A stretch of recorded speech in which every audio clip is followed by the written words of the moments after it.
I can't be falling in love with another woman. I am married. Why do I keep thinking of Mrs. Park? Why did my heart flutter yesterday? Is this new heart controlling me? You know, I can't stop thinking about that warm hug yesterday. It felt so familiar. Now I am curious. I want to know more and have more. Rayan didn't sleep at all. The whole night, he tossed and turned.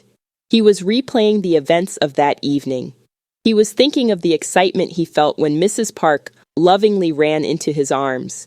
His heart fluttered, and his whole body felt like he was being electrocuted. He felt emotions that he had not felt in a while. Maybe we shouldn't have agreed to the heart transplant, he thought to himself. Maybe it was better if I had passed away.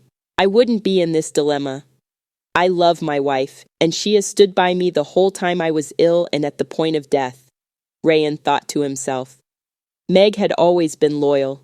She had wiped his fevered brow, stayed through long nights of machines beeping and hope fading. She had been a wife made of steel, reliable and unshakable.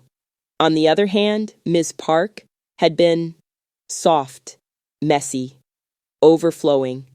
She had flooded his world with color after years of sterile whites and beeping monitors. The lunches, the flowers, the tiny gifts, all given without expectation. He told himself it was gratitude that made him accept them. But recently he had been enjoying and looking forward to her home-cooked meals for lunch. Every day she would come and check up on him. In 4 months she bought more flowers than Meg ever bought in their 10 years of marriage. He would sometimes ask her to sit and chat. He was curious. He would ask her what her husband was like, and Rayan was beginning to like this guy. His wife had asked him to stay away from her, but he still entertained her when she came with various things. Her love was difficult to ignore.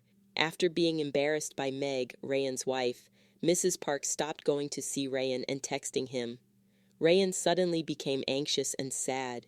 He missed her so much. He missed the food and the daily visits. One day, he made up his mind and called Mrs. Park. "Hello?" Her voice was cautious, even though he could hear her heartbeat in the silence.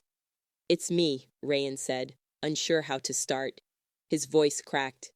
I miss you." There was a pause on the other end, then a soft breath. "Come over," she said, "if you mean that." He didn't think.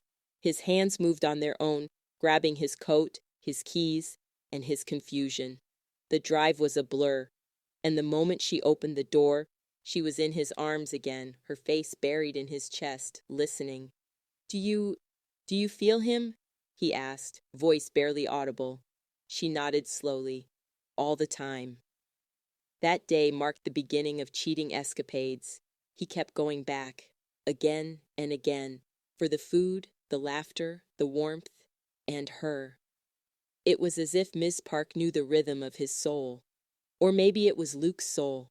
Sometimes Rayan wasn't sure where he ended, and Luke began. Did Rayan fall in love? Or did he feel sorry for Mrs. Park? Was it the soul that lived on in his chest? Is there a connection between his mind and heart? What do you think? Is he just confused?